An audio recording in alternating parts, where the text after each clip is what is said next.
Listen to this, because this is a story. Can you imagine what it would be like to be kidnapped abroad by masked men and held captive for 6 days? Now, imagine surviving all of that, but then being vilified online and in the media for allegedly inventing the ordeal. Well, that was the actual shocking story and reality for our next guest, Chloe Ayling. But ahead of the new 6-part series depicting the story of her kidnap, the former glamour model hopes to silence her critics once and for all. It's the story of a kidnapped model that caught the world's attention. Are you scared of me? I was, but I can see that you're not the same as the others. I would do anything to help you. Do you feel like you're the person on trial here? If I was not a model, do you think people would have the same opinions of me? I don't think so, no. And Chloe joins us now alongside Nadia Parks, who portrays her in the series. Ladies, so lovely to see you. But Chloe, lovely to see you again as well. We obviously had some fun on Big Brother. Chloe, your ordeal was absolutely horrendous, what you had to go through. Can you just take us back, for those that don't remember or are unaware, what actually happened? Yes, I was working as a glamour model with frequent international jobs, and I was booked for a shoot by my old agent, Phil. And when I arrived at that shoot, it turned out to be a setup, and I was attacked from behind by 2 masked men, injected with ketamine and stuffed into a holdall bag. I was unconscious throughout this. I woke up with handcuffs on my wrists, my ankles, tape on my mouth, taken to a farmhouse hours away, and held captive for 7 days until I managed to convince the guy to release me by reading him and using his feelings. It sounds like a horror film. Yeah. It really, really does. You know, and human trafficking is a massive... I don't think anybody can comprehend how big it is. So you were so lucky to get out of there and use those skills to get out of there. And when you did free, and it was in the press, it was the Italian press that actually leaked the story. It wasn't even you, was it? No, I did not want anyone to know. I was embarrassed by it. I wanted to move on. I was telling my agent at the time, I don't want anyone to know about this. And then the day before I got back to the UK, I had no choice. The Italian police said, we have to leak the story because it's of public interest and public knowledge and safety. And then there it was. I had no control over it, so. OK, and you were, well, called a liar. You were really victimised in the press. I watched a lot of interviews with yourself, and the way that you were treated was just terrible.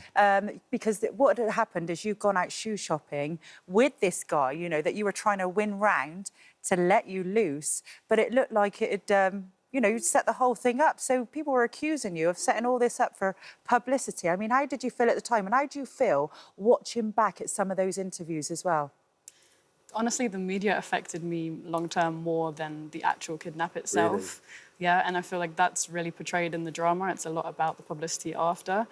And I'm glad that people get to see that because it definitely had a bigger long-term effect on me. So this must be a bit of a 360 moment for you, because obviously you were vilified so much by the media, not believing your story, people calling you a liar. Now to have this series made, is this a bit of a vindication moment for yourself to sit there and go, you want to know what happened? Now you can see it yourself. Yes, exactly. Like, I want the closure. I got the closure from the kidnap from the court, you know, when they were sentenced, when all the evidence came out, but I never got that closure from the media.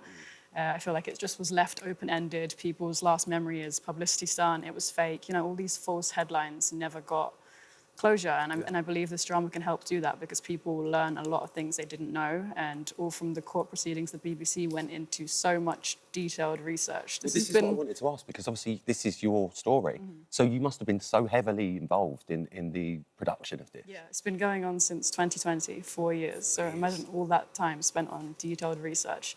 I had very close meetings with the writer, with Nadia before filming started, so she could understand my characteristics, personality, how I behave, and that's also an important part because it's part of why I wasn't believed. Yeah, and Nadia, a big responsibility on your shoulders there to play Chloe's part. So did you two spend a lot of time together, you know, getting all the details right and how she was feeling at the time? Yeah, it was really important to me that I told this story in like the most accurate, authentic way.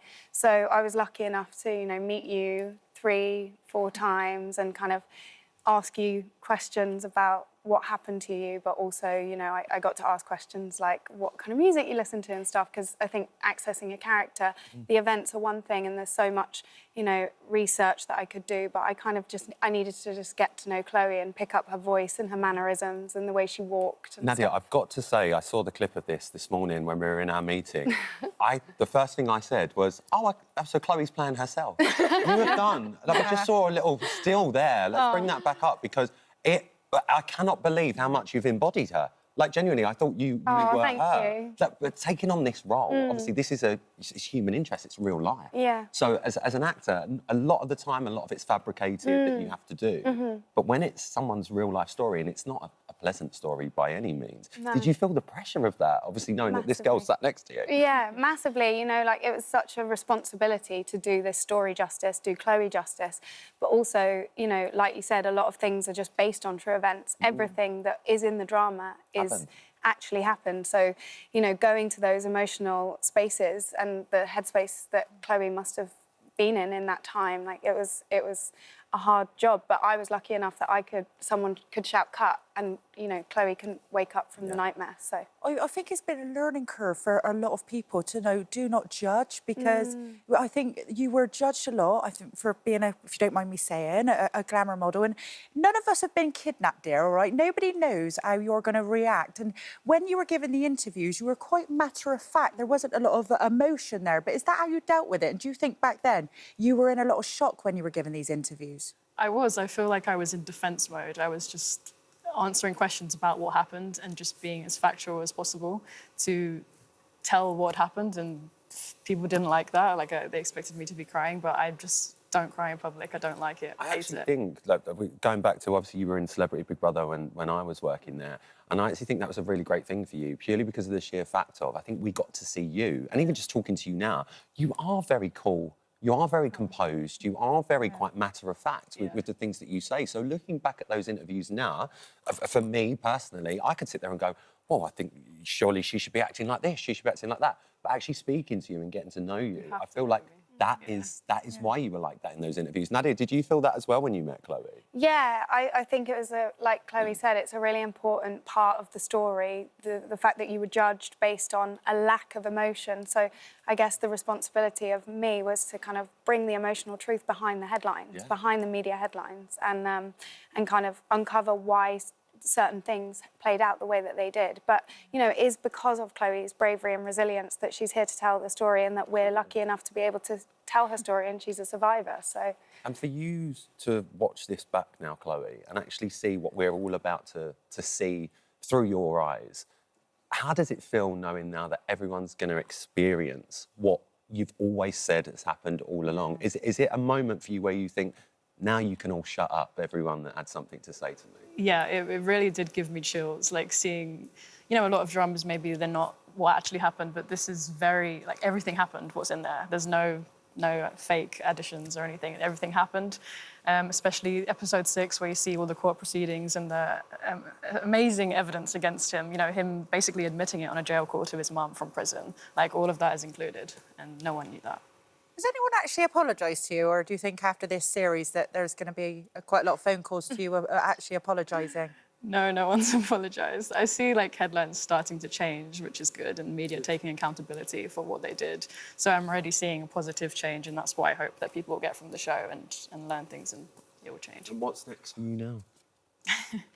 I have some things I can't talk about, but But you're happy? I'm happy, yeah. Good. I'm in a better place, yeah. Well, we're glad you're happy, and we're glad you're here to tell your tale, to be perfectly honest with you. Nadia, it's such a pleasure to meet you. Thank you for having Incredible me. in this. You really, really thank are. you. Kidnapped, the Chloe Ayling story launches. It's a double bill, actually, at 9 p.m. on BBC Three, and all episodes are going to be available on the BBC iPlayer from 6 a.m. Thank you so much for coming in. Yeah, and lovely to see you, Nadia. So nice to Good see you. things are happening to you, I tell you. See you again. Bye.